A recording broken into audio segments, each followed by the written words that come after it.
Good morning, everyone. Welcome back to my channel. Today I am super excited to show you guys how I make my stovetop Cuban coffee or espresso. It's something that I learned how to make as a child, being that I'm Cuban in a Cuban household. It's just constantly happening 3 or 4 times a day, sometimes even more, depending on how many people are visiting you that day. But at least in the morning, you can guarantee that, we're gonna brew some of this coffee. So I'm gonna show you today how I make mine on the stovetop. I'm gonna be using this. This is on the smaller side for about 2 people, 2 servings, or maybe 3, depending on how much coffee you drink or you enjoy. And I have a bigger one here, just to show you. So this one is for more people. So depending on how many people are in your family, this is gonna, and how much coffee you drink, between 4 and 6 servings. So this one's, I'm gonna use the smaller one, okay? And just a couple of things to keep in mind about these. The amount of sugar that you're gonna need to sweeten the coffee is gonna depend on a couple of things. First of all, how sweet do you like your coffee? Some people like to drink it without any sugar, just black, just like the American coffee.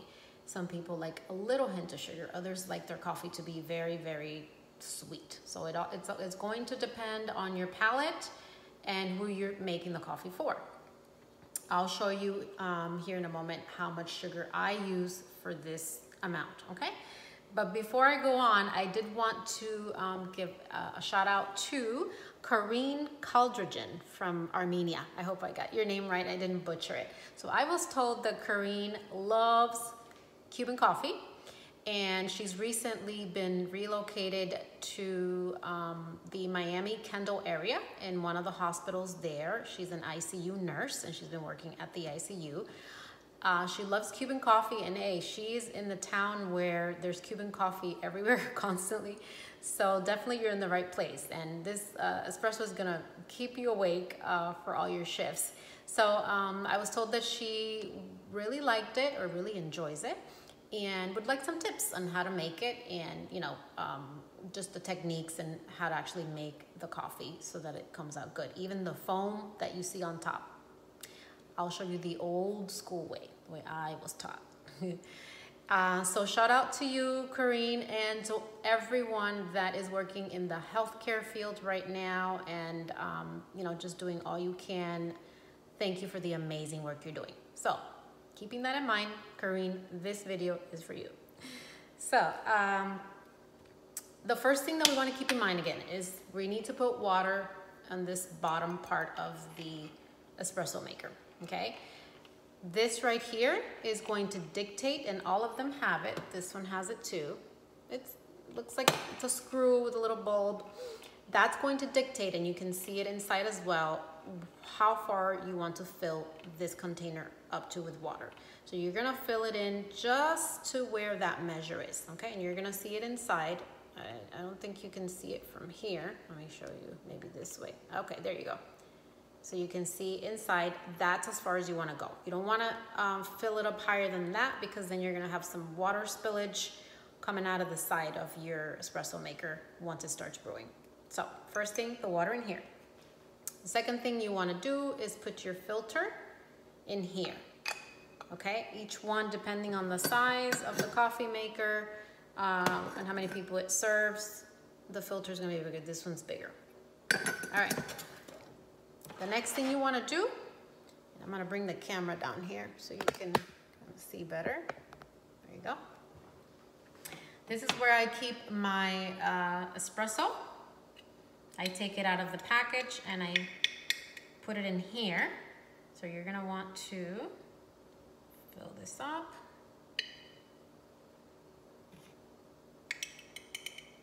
And you're going to want to kind of pack it in, okay? So and you see that you think you have enough, you're gonna press it in really well. This is gonna make the coffee compact and it's gonna be stronger. So you think there was enough, right? But do you see how there's still room? So we still need some more. And if you want it more on the lighter side, then you don't put as much. You leave it just like like I showed you before this last amount. So another important thing is to make sure that you pack it in, okay? You see how it's packed? It's not loose, it's packed in. So that's what you want. And before I show you the next step, I want to kind of show you the coffee that I like. There's different brands. I don't have a package with me today because I'm actually running out. So I don't have a package that I haven't opened. So I didn't have one to actually physically show you. So I went on Pinterest. Okay, when in doubt, go there. And this is the coffee that I buy. Oops, sorry about the light. It's gonna say Café La Llave, and it translates into the key. Café the key. That's what the package looks like. It's green and it has letters in white, and you're gonna see the little, that's just one brand. That's the brand that I enjoy, okay? There's other brands that are also good.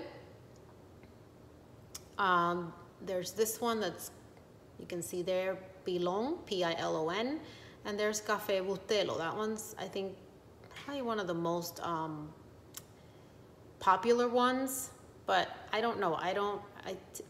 The taste, to me, it's a little bit too bitter. So the one I use, which is La Llave, that's the one that I would recommend. And I'm sure you can find it anywhere, especially if you're in Miami. And if not, you can get this online. You can get it through Amazon. All right, so next step. Okay, now we're gonna put this on, and make sure that the other part of your coffee maker, of your espresso maker, has the filter here. If it's a brand new one that you bought and it comes in a box, this may be separate in the box. Don't forget it, or don't think that you don't need it. It goes in here, okay? And it has, this one you can't tell too much, but it has something like this. This is how this one looks like. And it has this plastic ring around it. If I can take it out.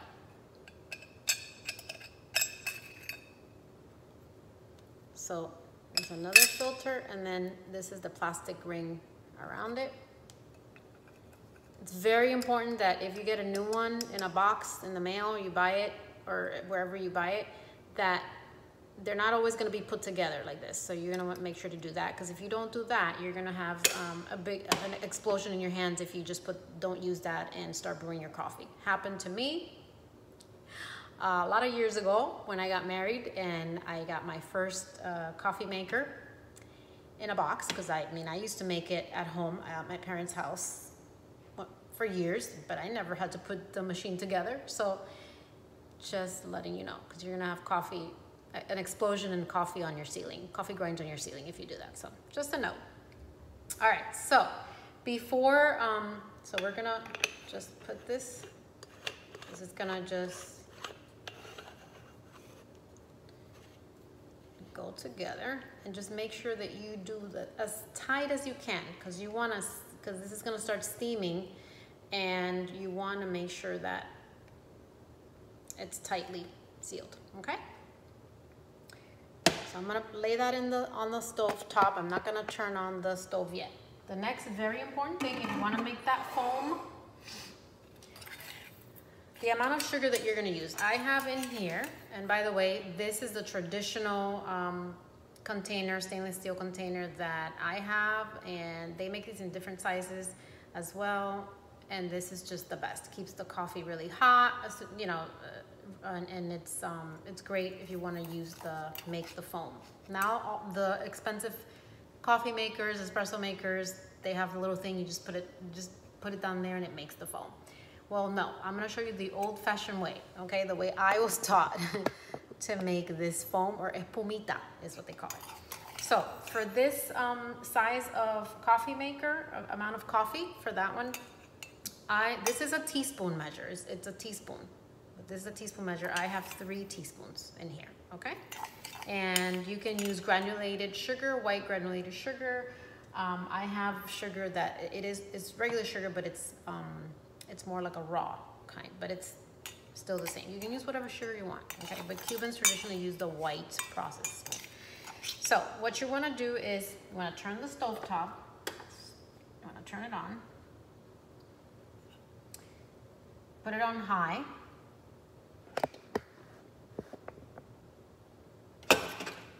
And if your coffee maker, you know, if it's really small, you want to make sure to put it, don't put it right in the middle because it may be too much heat for whatever this thing is, depending on the material.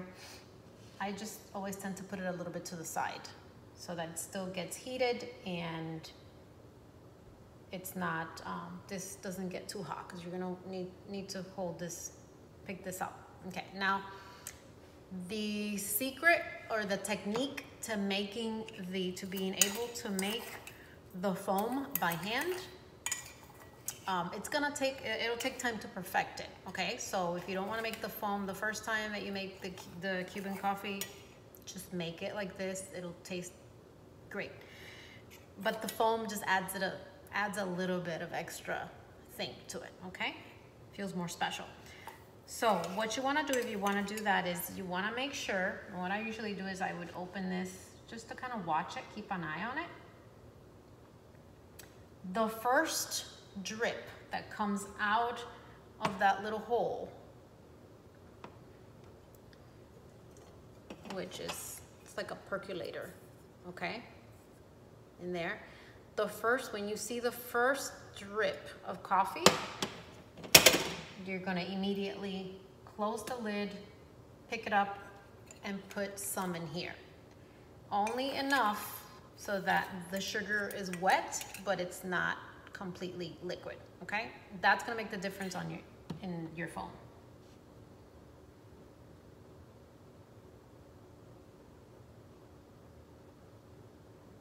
So I'm gonna show you as soon as that starts happening. And so you want to keep an eye on it. If you don't care for the foam part right away, don't worry about it. You just wait until it, you know, brews all the way, and then you pour it in your sugar, you mix it, and you drink it. As easy as that. But the foam is cool. So let's do that, and I'm just waiting on that to happen.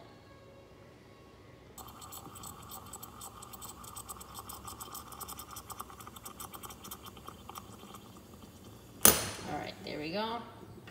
See how quick that was?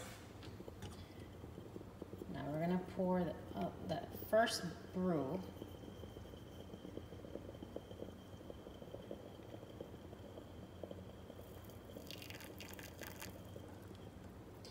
And then we're gonna put it back on the stove.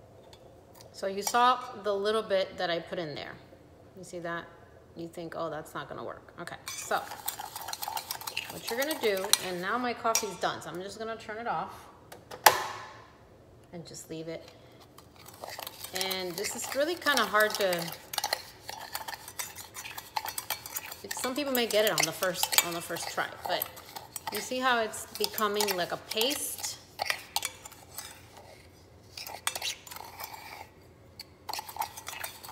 Look, this is where the real work begins. And this is why I only make the foam on special occasions. So what you're gonna do is with this paste, do you see how it becomes like a paste? It almost looks like brown sugar. You're going to vigorously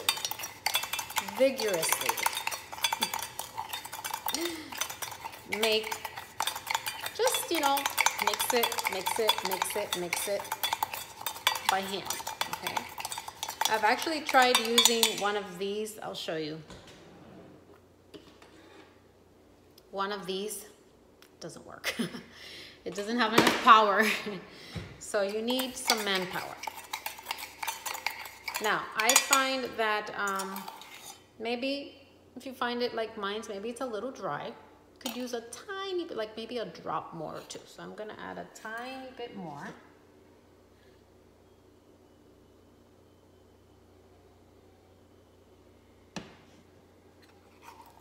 Literally 2 drops, if I kid you not, 2 drops, okay? And this could be an upper body workout, okay? Arm workout. So you're just gonna do it as vigorously as you can, and this is gonna become a paste. Like, it's a paste now, but it's gonna become in a consistency. It's gonna lighten up because what you're doing is you're whipping air into this coffee and sugar.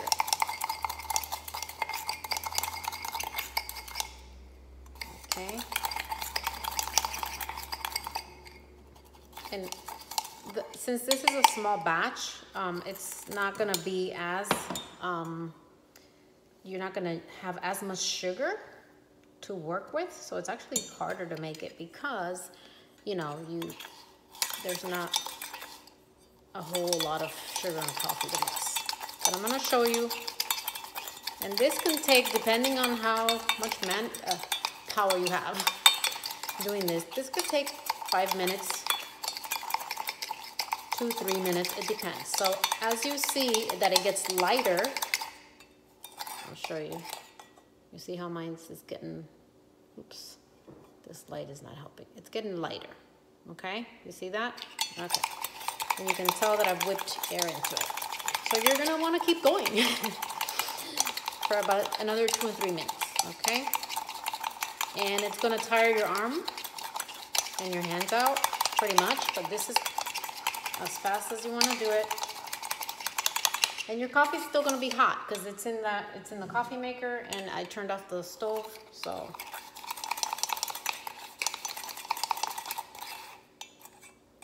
So once you get it to the consistency, you see this reminds me of that new Dalgona coffee that people are doing. But yeah, this is different. So I've mixed it a good amount of minutes, I think, I don't know, 2 minutes or more, but it's a very small amount of sugar, so it's not going to need to go a lot further. So you see that? Okay, that's what you want.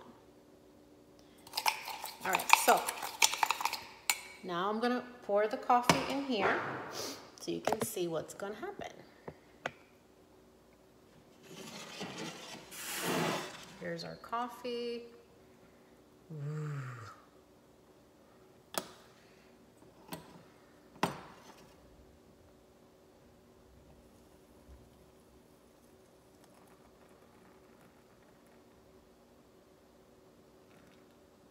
And this container, I use it for this one, and it fills all the way up. So they do sell these smaller, if you have a small, but it doesn't matter. This one's good. So I want to show you, I poured the coffee in there.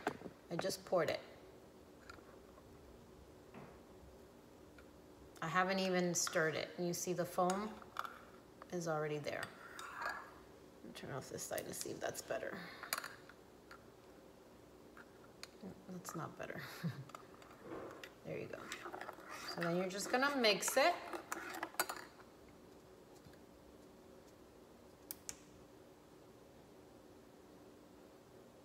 Adjust my leg here to see if it gets better. There you go. And I'm gonna show it up close. You see all that foam?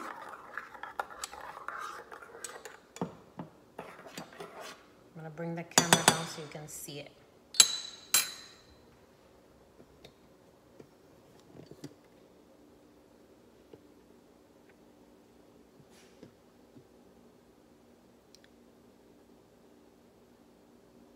There's your foam and there's your espresso.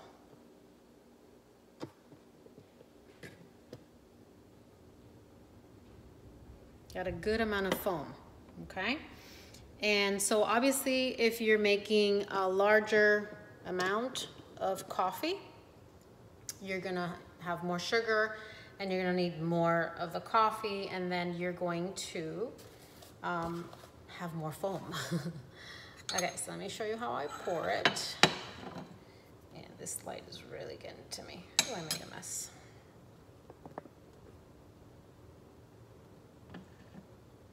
Here's my coffee cup. I'm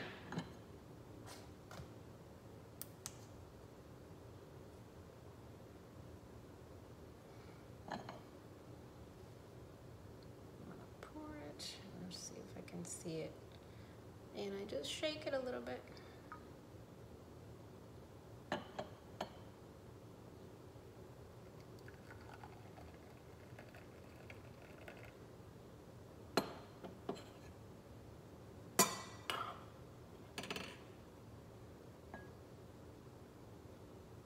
And there you have it. Espresso, Cuban coffee with the foam on top. Now, I'm all about, I usually drink my coffee, my regular coffee, black, no sugar. With espresso, I just can't. It's just so strong and so bitter if I have it without sugar that I just can't do it. So this is where, this is my sugar intake of the day. So I hope that you find this video helpful. I hope that you can make, you know, as you do it more often, you're gonna get better at it, and it's gonna be delicious. I'm gonna try it. It's amazing. Don't forget to share, like, and subscribe for more videos. Thanks for watching.